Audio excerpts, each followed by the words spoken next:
Wrestling fans around the corner, around the world, I'm Dan Marotti along with Tito Brown. Unbelievable fans. You know what time of the week it is, Wednesday night. AEW Dynamite's come to an end now. It's Wrestling Insider's Special Edition. Stand by. Wrestling fans, the winter heats up with the return of the Berzerker John Nord. The WWE legend will be back for Wrestling Insider tapings, live episodes, watch-alongs, and cyber autograph signings beginning Sunday, February the 20th. Check out Boston Wrestling's exclusive print that the Berzerker will sign for you live on air. Get ready for 3 big days of the Berzerker John Nord. Head on over to bostonwrestling.com for complete information. Wrestling fans, we warned you this day would come. Unfortunately, we're running out of original episodes of Wrestling Insider's Party with Marty each and every Thursday night at 10 p.m., but we're starting up that Indiegogo. You can help the cause. You can help Marty's show continue each and every week. Nobody does it like Marty. We had an incredible time with him at our 20th anniversary bash, November 13th at Memorial Hall here in Melrose. We want to have the good times keep on rolling, but we can't do it without you. Look for the Indiegogo link in the comment section below or across our website and social media platforms. We have some great perks, great rewards where you can even meet Marty himself. There's nothing like it. Since July of 2020, every week we've brought you the show.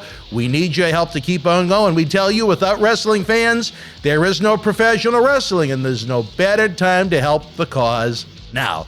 Let's keep Marty rocking each and every Thursday night. Wrestling fans, VIP packages and tickets are on sale now for Boston Wrestling Sports Back to the 80s live wrestling event and Legends Fan Fest party Saturday night, April the 16th at Memorial Hall in Melrose, Massachusetts. After successful cancer surgery, meet WWE Hall of Famer Hacksaw Jim Duggan, plus 3-time WWE Tag Team Champions X and Smash Demolition, WWE Hall of Famer Tito Santana, the Wild Berzerker, and at least 3 more WWF icons. Take part in a VIP exclusive Q&A session, a VIP exclusive Group 80s Legends photos, autographs, individual photos, all before the superstars and legends of yesterday, today, and tomorrow light up the ring like Times Square on New Year's Eve. Get your VIP packages and tickets now to secure the best seats in the house at bostonwrestling.com for a professional wrestling celebration decades in the making. We'll see you live April the 16th. This is Mick Foley. This is Harley Race. This is Shelton Benjamin. This is Mr. Wonderful Paul Orndorff. This is the Monster Abyss. And this is Daniel Bryan. This is JBL, and you're watching the MWF. Be there live. Wrestling fans around the corner, around the world, welcome to another Wrestling Insiders, the Dan and D'Lo show on Wednesday night. I like it. Let's do it. We're having a lot. We're gonna have to. I may have to stay here now so we can do it. You know what? You may have to move to Vegas. I may have to take one for the team. I like it. Dan is known to take one for the team. I've heard. In a different way. I've heard. That's all right. That's The TMI. Bellagio fountain has nothing on him.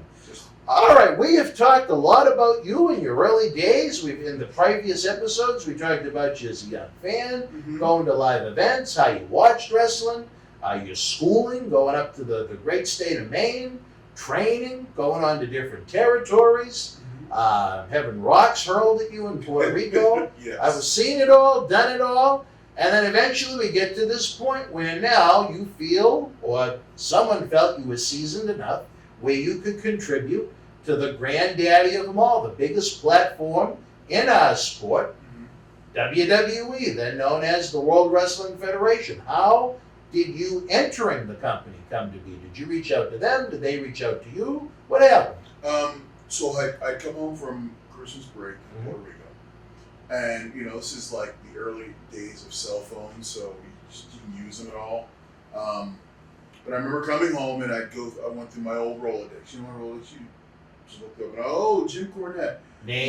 For people that don't know what they are, they were index cards. Yes, that had names and name, addresses and phone numbers. Any information about that person. But yes, you'd have a Rolodex. It's basically a cell phone without digits. Right, that's a good way to put it. Yeah. So basically, I come home from Puerto Rico and I was like, let me call Jim Cornette. I haven't talked to him in a minute. And so I call him. I go, hey, Jim, it's D'Lo. And I hear, D'Lo, where the hell have you been? And I went, huh? Because I've been looking for you. I was was like, I've been down in Puerto Rico. He goes, well, that makes sense.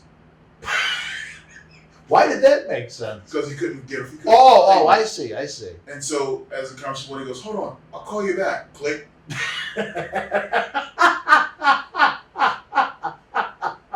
Okay, I guess I pissed him off.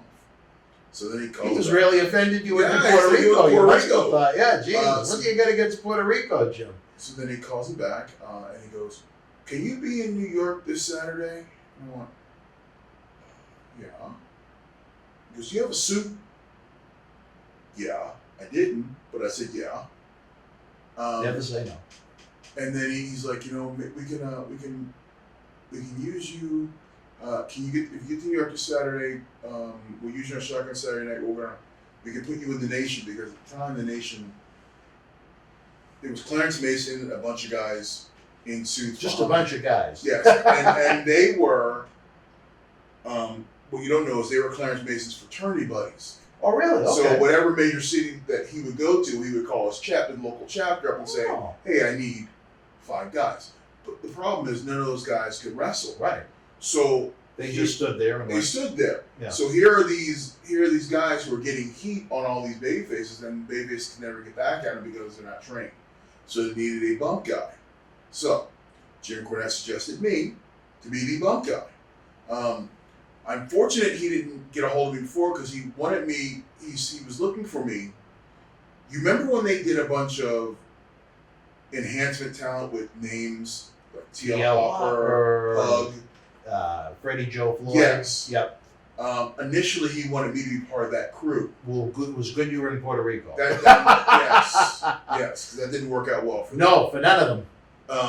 So then when I came home, it just worked out perfectly that they were going to do the debut of Shotgun Saturday Night that week, or was it 2 weeks anyway? But he was like, you know what? I'm going to have I forget the girl's name from WWF Travel call you and we'll get you all sorted out and get you here. And I never asked how much I was getting paid. I didn't care. You knew nothing at this point. So did you know you were going to be offered a contract, or was this just a one-off? It was come in, let's see how you do kind of thing. And so, lo and behold, like 10 minutes later, WWF Travel called me. Boom, boom. And I looked at my girlfriend and I was like, honey, guess I need to go find a suit. So, for the second time, I invested in myself. And I went to the Goodwill, and I found a You had a suit. little Quincy Rustani in you. Yeah, I went and found the Goodwill and found a suit, and that was the suit that I wore. That's the suit I wore when I debuted on Shotgun Saturday Night. So then, they wanted Ahmed Johnson to slam me on a car. Pearl River Plunge, wasn't it? At first it was a slam. Oh, at first it was a slam. Just a Okay. slam. And then I was the one who gave the idea, well, why don't you give me your finish on the car? Oh, you came up with the idea. Okay. I'm trying to Get over it, I was always told, if you have a moment, make it your biggest moment. Steal every scene. Well, if I know if I take this bump on top of a car, that's going to steal the scene. I know this. So I was like, well, you can finish on it now. Everyone's eyes lit up. Really? Really? Okay, let's get that cleared. When Vince heard that, it was like, oh, yeah, okay. So then we did the big bump, boom. It came off perfectly.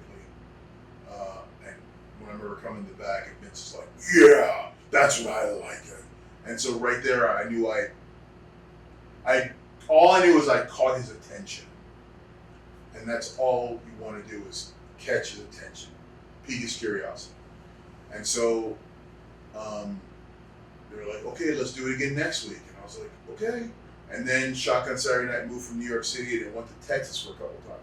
They took me out to Texas, and I'm like, okay, I'm traveling. Okay, this is cool. But I'm still not doing house shows, just doing TVs, you know.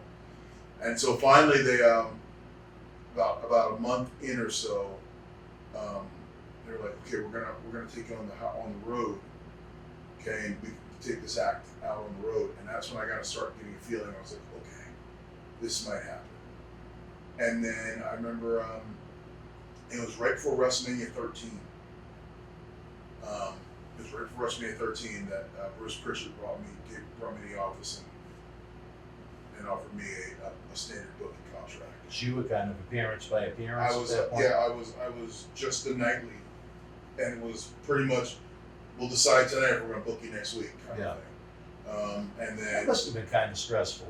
it was because but you know, as an athlete and as someone who wants to be in that spotlight, you know that every chance you get, you got to knock it out of the park. There's no night off because you got it every time.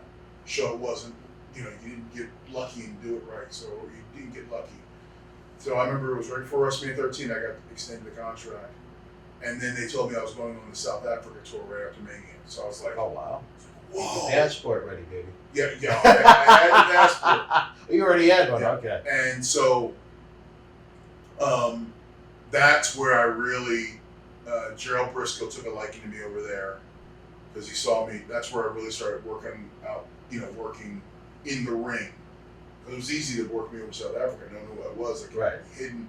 If you work here, there's still the early days of Sheets. Yeah. They would write, okay, this D'Lo Brown is having matches.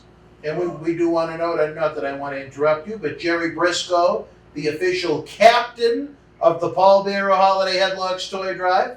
Continue. I love that. Oh, I love Jerry. He's so much fun.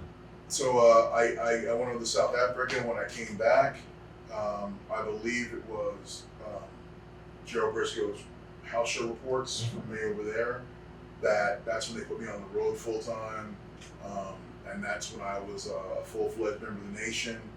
And then I don't know, it might have been 6 months later. Ron fired everybody else but me, and that's when the Nation. Yeah. That's when Really kicked off, yes. in my opinion. That's when it changed. That's Yeah. when it morphed into what it became. And that's when I knew right there. I was like, when they told me the plan was Ron was going to get rid of everybody but me, I was like, really? Cool. And that's when I knew. That's when I really knew because you're still holding on. And that's when I got a real contract, not a standard booking agreement. I got a real contract. Was it one of those 5-year deals? It was 3 years with an option. Oh, that's still pretty good. I'll take it. 6 figures? Because I know back then they didn't have the budget that they have now. I would say Bruce Pritchard yes. told us once he had his budget around that time period was less than Lesnar makes now. Yes, For the whole company. I want to say it was probably around 100 grand. Yeah, a lot of the guys were getting. But then JR was really good with me because, you know, he knew I came from Smoky Mountain. I was struggling, and so he goes, D'Lo, you'll notice a little extra in your envelope and your paychecks the next several weeks. I want you to get in a position where you're comfortable. Where all you have to do is worry about wrestling. Working. Not worry about paying bills or do I have enough money to go on the road. He goes, I want to make sure all you're doing is getting better at your game. And that's when it just, I relaxed. Yeah, you do better, yeah. That's when I was like, okay. Because, you know, I'll be going on the road, you're saving every nickel, you know, it's still money, but still you got to pay tax on all that anyway. Sure. Plus your road expenses Yeah, and so hotels. you're cars. living Yeah. really cheap. Tight. So when JR did that to me, I was able to let my hair down and just relax. Good. Well, I'm glad that he did that. Yeah, JR, another friend of the show, high quality individual in my opinion, but I do, like you almost did originally, you jumped the gun, you went out there, the guns are blazing with your stories, but I kind of gotta get the fishing hook out. Bring me back. But I do want to talk about January 4th, 1997, the night WWF, they had a stacked house show in Stockton, California, but they tried out this new series, almost the predecessor to when they'd expand Raw, about a month later to a 2-hour show, Shotgun Saturday Night. I have to say, for the 6 or so weeks that it was what it was when you debuted, what a hell of a show it was. It was unique. It really was raw. It was, you never knew what to expect. You were in a different nightclub every week. They were all in New York except for that night before the Royal Rumble, like you mentioned, they were in Texas. But what was your initial thought when you walked in to the Mirage nightclub in New York City? Did you have any idea what was even going to happen that night at that point? No, other than you needed a suit. I needed a suit, and no, because this wasn't an arena. I was expecting WWF to be an arena, and here I am in a smoke-filled bar. Smaller ring, right? Yeah. Oh yeah. It was might have been a 15-footer. I mean, it's tiny. Wow. Yeah. It's tiny to fit in that little 16-foot maybe. Tiny to fit in that little bowl. But it was. You take the lessons that you're taught, and the one thing I learned was when you're given that moment, there's no indecision. It is steal that moment and make everyone remember who you were. It doesn't matter where it is. Doesn't matter wrestling or in real life. So when I got that opportunity to go out there and do that, then it was like, okay, let's top it. Let's show them that this is not a one-off. Let's show them they can trust in me and believe in me. And that was my mission, to go out there and every time I was given an opportunity, can you do this? Yes, and I can do even better. Let's go. And that's what endeared me to the company, and that's what,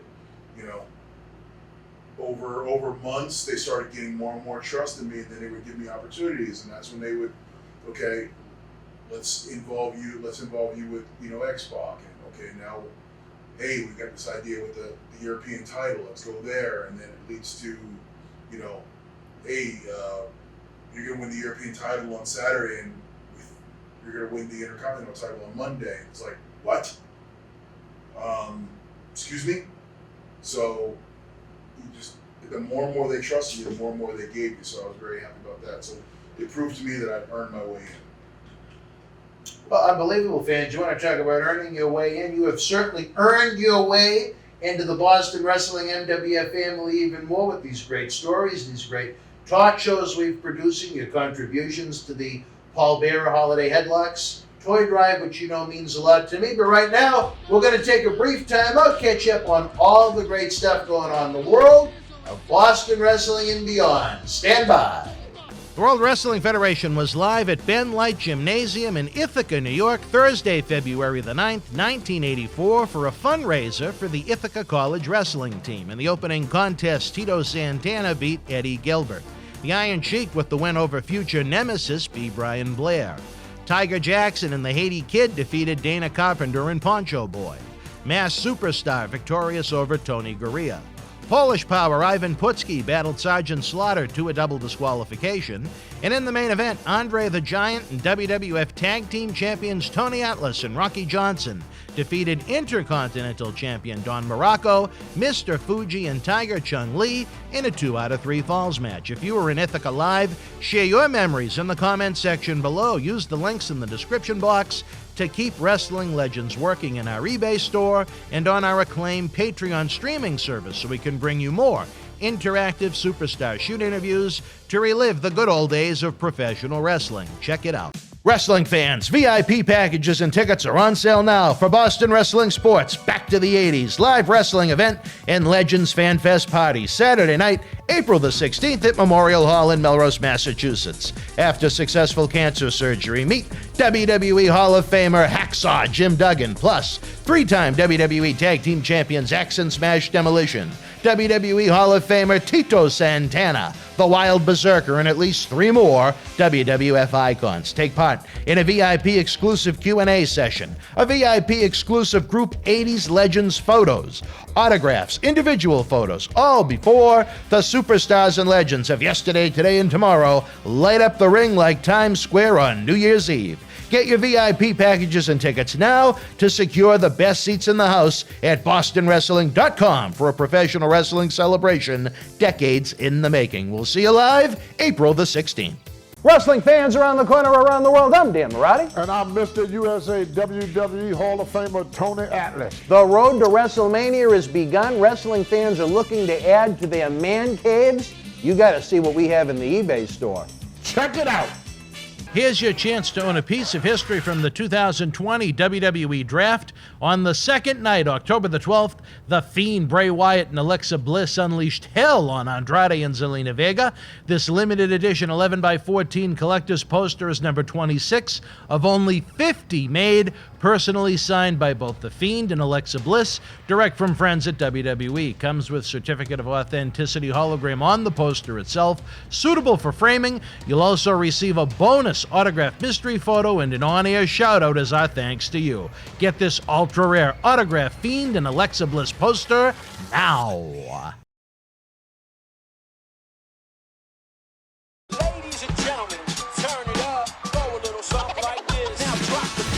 Friday Night SmackDown is coming home to the Big Easy. It hits different love. 1, 2, 1, 2, 3, 4. Friday Night SmackDown in New Orleans, February 11th. Tickets and Ringsider packages are on sale now. Wrestling fans, welcome back to Wrestling Insiders. Dan and D'Lo here talking more about the World Wrestling Federation, now WWE, in 1997 when this fine gentleman went to the Salvation Army to get his high-quality suit to debut on the debut episode of the new series Shotgun Saturday Night. Again, you said you didn't know what to expect showing up at the Mirage nightclub. You had people literally inches from you. It was not the WWF experience you had when you were enhancement talent in an arena with barricades and security guards and so on and so forth. That night, Ahmed Johnson defeated Crush of the Nation of Domination via disqualification, thanks to a little assistance from a certain individual. Did they reference you by name? I don't even remember. No, I was just bow tie guy for several months. You said bow tie guy, really? Bow tie guy, because I wore the bow tie, and that's how, that's how I was able to be told for. I was a bow tie guy.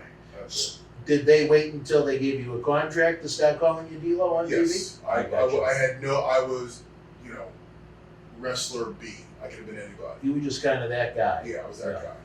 It wasn't until I wrestled that I got my name. Now with Clarence Mason, was he involved in that show that night or no? Yes, was he? Yeah, he had to be there that night. Yes. Now, didn't he have a background in the legal world? He's a legit lawyer. He's still a lawyer right now in Delray Beach, Florida. Really? Yes. How did he get involved in wrestling? Any idea? Just a wrestling fan. Yeah. Who, I think as the story goes, he met Vince McMahon in an elevator or something, and just started talking to him, and there it was. I believe that's how it started. Did you ever hear how Oscar of Men on a Mission got his job? No. Do you know who I mean? Yes. He, you remember how hot Andrew Dice Clay was in the late 80s. He was selling out comedy shows at football stadiums. Well, anyway, Oscar was opening for Dice all around the country. Okay. And it just happened to be in Sin City in early 1993. Okay. Vince McMahon, Macho, Mr. Perfect, they were all in town for some kind of a press conference because that's where WrestleMania 9 was down the street at Caesar's Palace. Yeah. And Oscar was playing some kind of, casino game. And he saw them come in, and he would have no knowledge that they'd be there. And he said, you know what? I'm going to shoot my shot. Ran up to them when they were getting there. And goes, hey, man, how you doing? Can I do a rap for you? They probably thought he was some homeless guy looking for $5. But he came up off the top of his head, a rap about Vince, Perfect, Macho Man. By the time that fucking elevator door closed, Vince said, call my office on Monday, Titan Towers, Stamford, Connecticut. And he called up on Monday, and this man with no background in the industry whatsoever, they were so blown away that he could come up with material like that, off the top of his head like that, off the cuff, that they offered him a deal. They said they weren't even 100% sure what they wanted to do with him, but they knew they wanted him. And then they wound up bringing in Mo and Mabel from Memphis, where they were, I think they were the Harlem Knights in Memphis. Yeah. And then they became that trio for a couple of years. But very interesting story about he just kind of wandered into, almost like with Clarence Mason, wandered into wrestling as someone that had no background, no athletic ability whatsoever. But for 3 years, he was on the road with the biggest company in our sport. It just shows you that anything can happen in this crazy industry of ours. It's possible. Shoot your shot. You never know. You never know. Well, that's what we tried to tell Dan. But anyway, he shot too many shots. Man, what did you think of Ahmed? This is a guy that had heard a lot of stories about Ahmed over the years. Your impressions initially of Ahmed. Was he someone that was eager to listen to your ideas? Did he kind of like you because you were willing to take his finisher on the top of a car, or was he just Ahmed? He was just on there. And what a shame. Because again, if you look at him, there's a guy, you make the action figure of the 8x10, he's the kick-ass guy that if you take aside his real-life personality, coulda, shoulda been one of the guys. He had all the tools to be something special. Yeah. And I'll leave it at that. I was grandma always taught me if you have nothing good to say about somebody, say nothing. Yeah, really. So, Ahmed Johnson could have been one of the good ones. And what'd you think of Crush right off the I bat? love Crush. Yeah. Loved Crush. What a cool dude. Would play dominoes with us. Cool as the other side of the pillow. Yeah. I loved him. Same thing with like Savio was another one, just cool as hell. How long did it take for you to get ingrained into this whole Nation of Domination thing? I don't think Ron Simmons, I think he was working the house show out in California that night. I don't remember him being at the Mirage. I don't remember him being. Was he there? They all blend Yeah, they together. do blend in. But I think because that shotgun show really was limited, where they were trying to run and get as many people into the house shows as possible. You remember the Headbangers, they turned them into the Sisters of Love, Yeah. managed by Bruce Pritchard, his brother Love. And Yeah. they came up with some unique stuff to try and fill that hour sometimes without taking too many top guys off of the road. Yeah. So I don't think Simmons was I around might at have been that there, point. but I know Ron was quick to take me under his wing. Mhm. And it just, I don't want to say use the word protected, but he would invest a lot of time in me, a lot of effort in me to make sure I was learning and I was progressing.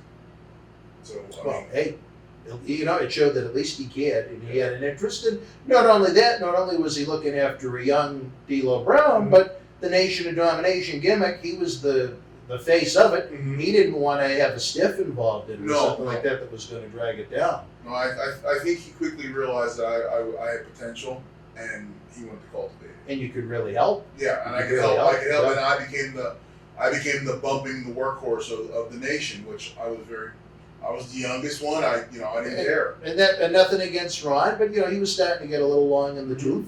And So- they needed a younger guy like that to fit the crew. Yeah, and Ron was the heavy, so I was the bump guy. I was the guy who Ron would beat people up, and then when they were ready to turn around, I would go in there. Do you remember whose car it was you destroyed? Oh, some rental car. Oh, really? Yeah. So I remember the story, I think it was Raw with Kurt Hennig and Shawn Michaels. Unbeknownst to the Fink, they destroyed his car doing something in There front was of the Manhattan side. There was a couple times. There was a big story. I don't know if you remember this, but there was a time, there was a show we did from Atlantic City, and the Nation, DOA, and Barriquas had a fight, like a gang fight in the garage of the Atlantic City Convention Center. It was on a Raw in the summertime. Yes, I think. and then there was a car that got swung at and broke out the back window. That car was Jim Cornette's. Was it? And so, as the story goes, we had filmed that segment at about, 3 o'clock in the afternoon. Oh, it wasn't live. No, because they wanted to make sure it was blocked out. Done right, yeah. So we had filmed it about 3 o'clock in the afternoon. It was in the can, and Cornette didn't know. So once he got to the building, he didn't go back out to his car. So he's sitting there at the Gorilla because we're there. He's sitting at the Gorilla and we're watching him, and we're waiting. Did you know it was his car? No. Oh. I was told after the fact. And then I was told to keep my mouth shut. Because that's the ribs. So we're sitting there watching Cornette. Were you instructed to go after that car? I was not, but I knew I knew they were going after the car. Okay. I wouldn't have done it because so we're sitting there watching Cornette. We're watching the video play, and you see us fight near his car. You see Cornette. Oh, mother! And he went straight Cornette and ran up to his car, and then he pulled. What did he think he was going to do? Save the windshield? No, he was so mad he pulled the bulb out of his car and started beating his car himself. He started beating his own rent-a-car with No, a that was his personal car. Oh, because he lived in Connecticut. Yeah, this is his personal okay. car. So he started beating it. He throws it back in there, jumps in the car, and he leaves like say he's headed back to Connecticut. He gone. Show's not even. With the car trashed? He didn't care. He just drove off. Gone. Wow. For all, and there's a million positive things I'll say about him, he did have a temper. Yeah. He did. He did. I never want to have it directed at me. Wow. Oh, man, I bet you this. There were a lot of people that must have been laughing when he stormed off. He was mad. And I bet you this, people can say what they want. I bet you Vince McMahon reimbursed him every penny and then some. I think the plan Without was, any doubt. The plan was just to fix it, Or to fix it, yeah. Yeah, the plan was just to fix it. And you did, as we circle back to when you debuted, you mentioned being bow tie guy and WWF trying to fill bodies on this new Shotgun series. You really were, for a while, Mr. Shotgun Saturday Night. You were on every week, I was on every involved week. in some kind of shenanigans going on. Every week I was there. It was a way of getting the nation represented without taking too many guys away from the house shows. Mm-hmm. Did you take any pride in that they felt you were trustworthy enough to put on this new series they were trying to establish as something important? I took pride every time they invited me back the next week. Mm-hmm. So I was very happy, and the fact that they were giving trust to this relatively unknown. But then guys like Jim Cornette and Jim Ross knew my work from Smoky Mountain, so it's easy for them to vouch for me. Yeah, and the thing about Shotgun is that it was always fresh, as we had noted in some of the previous episodes. For the Monday Night Raw tapings, depending upon the era, they were taping either 3 or 4 episodes a week. Yeah. Same thing for Superstars. Same things for, I think Challenge was done by that point. But, those were long nights of TV tapings. Yes. With Shotgun, it was an hour and that was an hour it. live every hour live, and it was 11:30, I think. It was late night, Yeah, it was late night, yeah. I think in Boston we got it really late. I think we got it at like 1 in the morning or I something can't like remember. that. I think it was like 11:30 at night we would film that.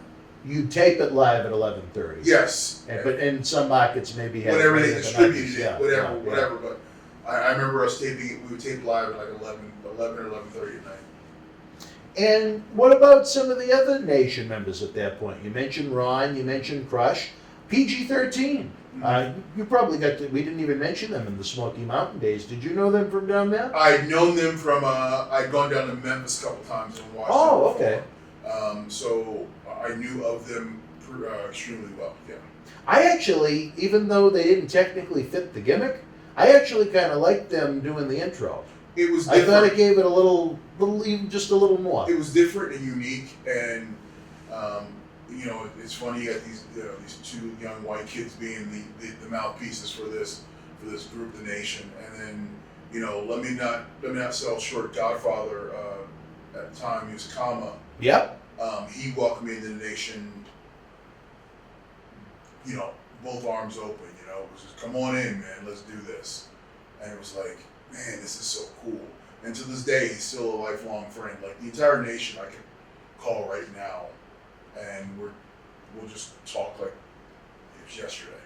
What did you think of the first time you met Ron? Because I'm pretty sure he wasn't there that first week. What was it like? Your first impressions of a badass man? I was in awe of Ron because I grew up wanting to be Ron. Really? I was in Baltimore that he won the WCW World Title. Really? Yeah. So wow. I was in awe of Ron, and then to be next to him, and the saying goes, "Be careful when you meet your heroes because they're going to disappoint you." Ron could never disappoint me. Like when he was greater than I imagined. Like the coolest dude ever. And really? Yeah. Like and when he takes you in, you're just like family. And I always say that if you had a dictionary, and in the dictionary the word man was right there, there's a picture of Ron Simmons, because that's what a man should look like. Love Ron. Since the first time we had him with us until present day, where he helped out this year with the most recent holiday headlocks. Just a great individual, willing to give back.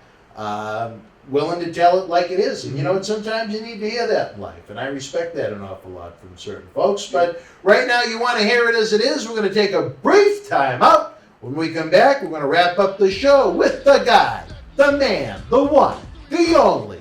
Get down with the Brown, D'Lo Brown. Stand by. The World Wrestling Federation was live at Festhalle in Frankfurt, Germany, Wednesday, February 9th, 1994. In the opening contest, Quang beat Jim Powers. Diesel with the win over Bob Backlund, replacing Marty Jannetty. The Steiner brothers defeated WWF Tag Team Champions, the Quebecers, via countout. Lex Luger victorious over Jeff Jarrett, replacing Ludwig Borga.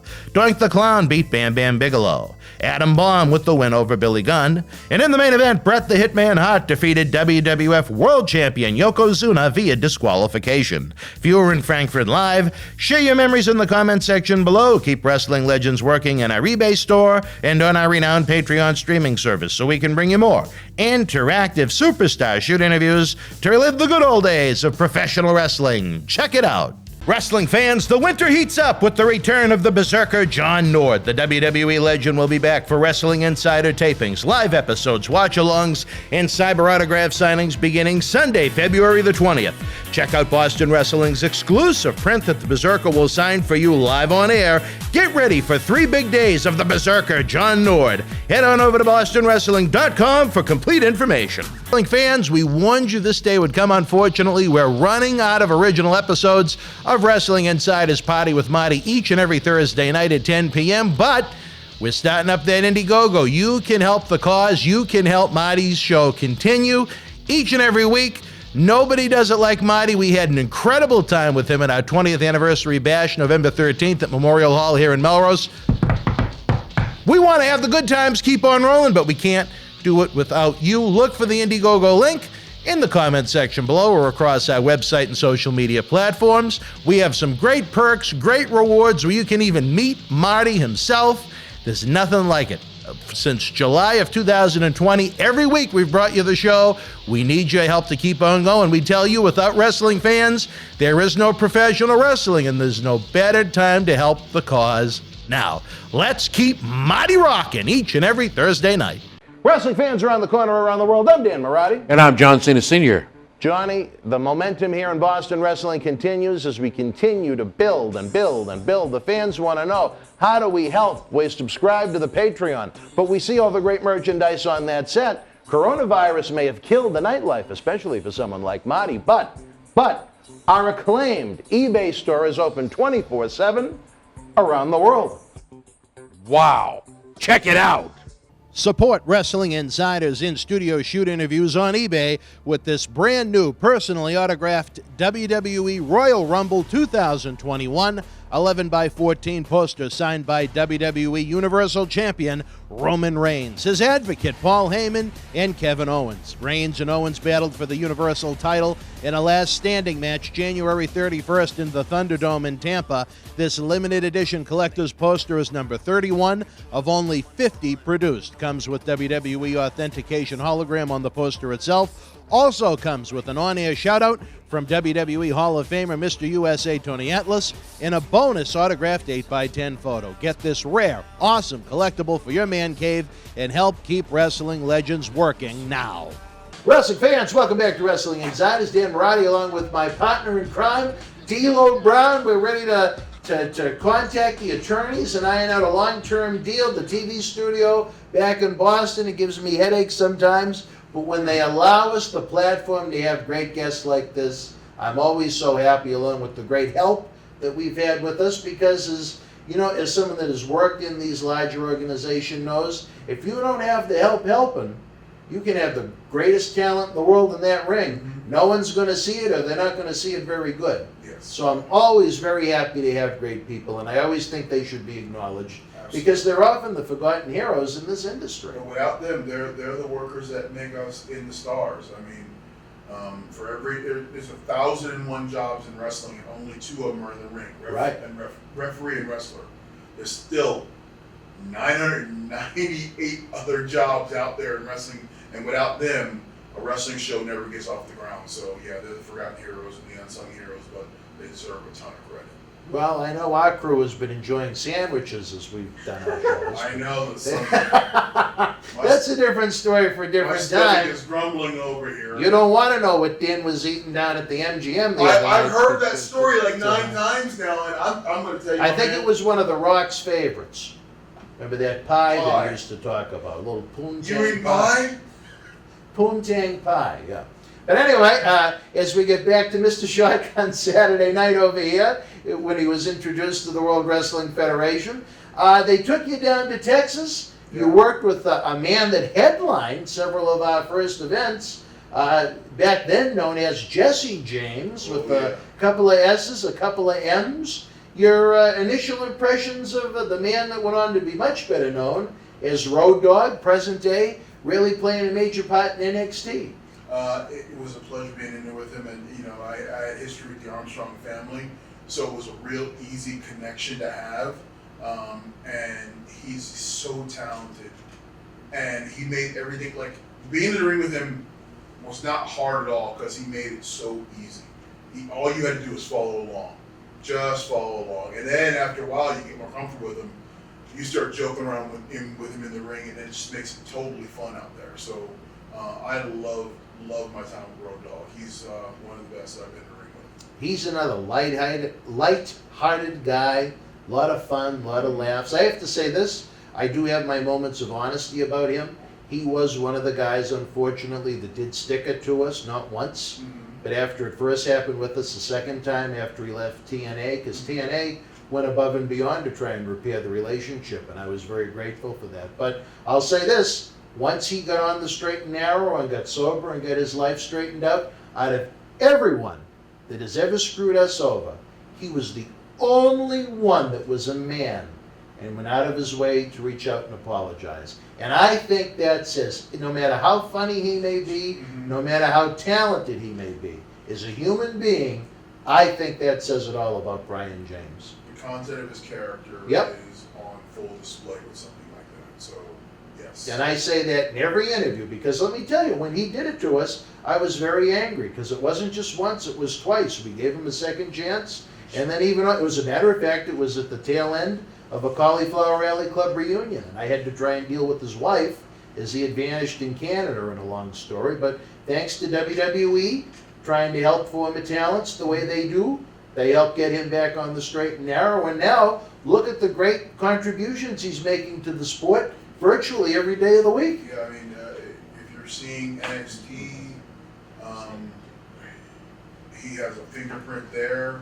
I mean, he's got his hands all over the business right now. I mean, it's impressive, the body of work he's created since leaving the ring, and he deserves everything he has right now. And I'm so happy for him, because we mentioned someone else earlier that we're not going to mention now, but just someone, despite what happened, I genuinely liked him, because he was someone that not only, like you mentioned about Al Snow, not only did he care about what he was doing that night, but he did take a genuine interest in what the indie guys were doing too, which is why I think he's a great fit for NXT. No, he's perfect fit for there. I'm just so happy his life has worked out the way it did, because there was a time it didn't look so great for him. But him and his wife down in the Pensacola area are happy. He's got some grandbabies popping in while he's not pumping into the world, and just it seems like it's a good time in his life. And I'm glad he's there, because he earned it. He faced some dark times, but you know what? Now the times are as bright as these lights that are on us right now, and I hope they stay that way for him. He's a good egg. Yes. Back to that same Shotgun Saturday Night show, though. That one was one of the more loaded ones. I loved it. Austin was involved, running around. Yeah. And you had a very, at that point, rare appearance by Terry Funk. Did you get a chance to interact with Funk at all? Oh, yes. Yeah. I was a big Terry Funk fan growing up, so he was real good friends with Mick Foley, so Mick and Oh, there you go. Right. So it made the transition very easy to talking with him. And then I remember a few months later, because he was doing the Chainsaw Charlie gimmick, and I remember a few months later they had me beat Terry Funk, and I was like, I'm going to. You went over on Terry at one point? Yes. As Charlie or Terry? As Charlie. Oh, okay. As Chainsaw. I'm not going over Terry Funk. I'm going over Chainsaw Charlie. But the fact that he was still willing to go out there and do that for this young kid meant a lot to me, and it still holds a warm place in my heart, 30 years later, or whatever it is, and it's amazing. Don't age yourself too much. He was only 24. Well, it's, who's counting, right? It feels like 30. Yeah. Let's decade, two and a half decades. My goodness. But yeah, he went out there and he helped me out, led me through it, and walked me to a win. And I'm like, golly, this is what a world champion does. This is what an NWA world champion does, isn't it? And I got a taste of what he must have been like. Like he was 10% of what he used to be my God. He wasn't a spring chicken at that point. Yeah. And I remember I was like, this is what NWA World Champion is like. Wow. Wow. You know, that light bulb moment. That's one of those nights when you shut the lights off at the hotel, unless you had a guest. You must have really thought to yourself, this is what this business is all about. That's when you get you opens your eyes to a lot. You're like, wow. And you sit back and I probably wanted to go with a huge smile on my face that night, just thinking, it's incredible. That was Terry freaking Funk. Then the next night after that shotgun, it was Royal Rumble 97. Yep. In the Alamo Dome itself, Shawn Michaels' big night when he went over on Sid for the WWF World Championship. Ron as Farouk and Ahmed continued their battle. Were you involved in that matchup? Yes, I was. That's when Ahmed Perver plunged one of my other cohorts through a table. Through the announcers or the timekeepers table, right? Yep. But yeah, I was involved in that match. Yes. And any memories of being in that? Certainly, by far, must have been the biggest crowd. I remember walking out of the Alamo Dome, and I'd been in some big buildings up to that point, but I'd never been in a crowd that big. And I remember not hearing the crowd, but feeling them on my chest physically. Like it was like waves of motion coming at me, and like the boos were all over you, and I was like, whoa, and all my breath went away. It was like, okay, let's go to work. You take that second to appreciate where you are, and then it's, okay, let's go do work. You have to. You can't get distracted. No, if you get caught up, then you're done. You're not the one that needs to be there. But I remember feeling it all over my body. That's cool. And I never experienced anything like that. And it was like there was no air in the building. It must have been hot because Texas or whatever. Oh yeah. It was thick. But yeah, I just remember being out there and just okay, this is what I got to do. Okay, let's go do it. And I was very happy I didn't have to take that plunge to the table. Were you holding out hope that maybe they had a Rumble spot for you? I knew I wasn't ready for the Rumble. I was nowhere. I'm still bow tie guy at that point. They're not going to go, let's end. Well, if they didn't have a name for you, that would have been tough. Participant number 25, bow tie guy. I don't think it would work. Well, Cactus got a few payoffs on that. Isn't that the one where he came out 3 times? Yeah. Yes. Yes. He did well for himself. He did okay. But then next weekend, back on the road in the world of Shotgun Saturday Night, there was a matinee event at the world's most famous arena, Madison Square Garden, where Savio Vega turned on his partner Ahmed Johnson in a losing effort to Farouk and Crush, leading to a Shotgun Saturday Night in New York City once again. Your thoughts on the New Look Nation? Our buddy Savio Vega joined the crew. Your memories of Savio as you first came into the company? Savio was a cool dude, and he was one of those guys who was another one who was quick to give information that you needed. And he knew me. He remembered me from my time in Puerto Rico because he was IWA and I was IWA, but he wasn't Carlos Colon at that point. He had his own little deal, but he remembered seeing me on TV down there. So it was easy to transition, and it was fun to be around this collection of talent. Because it was just, let me learn from these guys. Let me learn. So it was quite nice. Did you think it was a good complimentary piece to the nation, where you had one black guy, one big white guy, and now a Puerto Rican guy? I think we were like the Rainbow Coalition. No one could say you were a racist group because we were everybody.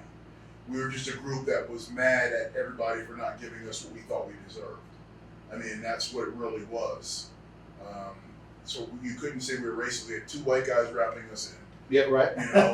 So black lawyer. You got Ron Black. You got Crush, who looks like he's right out of prison, and Savio, and then me. So we had kind of everything covered. So it was nice. Yeah, I thought it was a really good mix right off the bat. I did too. It wasn't anything that was over offensive. Like no one would go, well, look at all these 9 black guys. There's a bunch of guys who were angry. Yeah. Guys who were angry. And you know what? That was the time when that kind of anger and intensity was really pushed and sold, and I think it's missing right about now. I wish wrestling had a little bit more anger and intensity, but that's a different story for different Wrestling times. is about anger and intensity. Right, and I think it's missing a lot of the times when this. I think it's one thing to have serious guys do things that can be funny now and then, but when you take guys that have talent and all they do are funny things, I don't think people are ever going to take them seriously. But one man's opinion, and you know what? They didn't call me on the phone to ask for it, so there you go. You're not in the booking meeting, right? What about February 8th, another infamous Shotgun Saturday night? This one at Penn Station, right underneath Madison Square Garden. That was a crazy ambiance. Triple H, I was worried his hair was going to get stuck in the escalator when he got tombstoned by Triple H. That wild New York crowd right on top of you guys with all the trains coming in and out. The Nation had a tag match, then they had a 6-man tag team match, all on the same show. Your memories of the Shotgun from the Penn Station, that one's got to kind of stick out. I remember it being a wild night and it just being, you're in the garden, but you're not. But you're right, in, it was like Garden Light. Yeah, but it was still cool to be there. I have vague memories of that because it's just, I remember anytime you're in New York and you're at, the Garden or what's the other room, the original room for Raw, the Manhattan Center. Center. When you're in buildings like that, those are special places. So they lock into you. It's like I remember being there, but it was the Garden, but no. You had Crush and Farouk go over the Godwinns, and then they added Savio and Aldo to make it a 6-man later on to fill time, so they didn't, again, have to take too many guys off the road. But any memories of those 3 guys real quick? The Godwinns and Aldo Montoya. Oh, the Godwinns, let me tell you this. Phineas and Henry are just, Phineas, I don't know if anybody knows, he's a world-class chef now. Yes, I've heard about He's that. a world-class chef at the moment. And Henry still owns a hog farm down, I think, Knoxville. He's living the gimmick. Yeah, the gimmick was him. But both of them, dude, cool guys who just, all they want to do was have fun, wrestle, and get to the next town and do it all over again. And just 2 good guys. And then Aldo, I really didn't interact much with Aldo. I've actually interacted probably more with him after leaving WWF than during there. Just a dude, we got along. He spent some time in Japan. Oh, really? Yeah. We were in All Japan together for, I think, a series. Oh, really? Yeah. But Phineas and Henry, man, I love both those guys. I honestly can say I love both those guys. Well, with Aldo, he's with us as part of our Wrestling Insider Extreme series. He's a guy, another one that unfortunately has faced some tough times with the personal demons. That's hopefully on the upswing. I was very, very, very happy in a great way with the series he did with us the first go around, and we hope to do more of it. But you know what I thought was something very nice that WWF did was after Henry Godwinn's son. Did he commit suicide? Or I'm not sure how. I remember how he passed very, very, very young due to a gun accident. Yes. And I thought it was so nice that they didn't put him on WWF television, but they brought Henry Godwinn back into the fold, working with the developmental program. And I thought that was a really, really classy thing. Maybe Triple H remembered that, Henry went out of his way to try and make him look good during his first big feud in WWF when they did that big hog band match. Yeah, I remember that from '95, Yes. and so I think it was nice that they tried to help him out like that, which I can't imagine what the poor man must have went through during that. I never want to know, and I just can only hope that the son wound up in a better place. That's it. Which is really all you can hope for. Ask for. But unfortunately, fans, as we end kind of on a down note, we have to end tonight's show. We are running out of time. Again, we ask you, please, if you're watching the premiere of the show, share your thoughts in the premiere box. The Super Chat is open for all of our hard work. If you can't be with us live on Wednesday night after AEW at 10, I get it. I know how it works. Some people got to get up early in the morning. Some people are doing 5,000 things on their cell phone. But once you do find this episode, Leave your thoughts in the comment section below. Give the program a thumbs up. Subscribe to the YouTube channel. It's absolutely free. It lets those crazy things that I don't understand, called algorithms, know that you enjoy what we do, so we can find, as The Rock would say, the millions and millions of fans that don't know we exist, that the light is on, shining upon us. And we want more of them to join the Boston Wrestling family, and we're very happy that you are part of the Boston Wrestling family. If you want early ad-free access to more great shows like this, along with our studio shoot interview DVD library that's been seen by millions online, millions more on the Howard Stern Show, along with some great exclusives, join the Boston Wrestling Patreon family at patreon.com/Boston Wrestling. For D'Lo Brown, who I'm hoping we see much, much sooner than later, I'm still damn proud. Until we speak again, folks, you and yours, be well, be healthy. Good night from Las Vegas.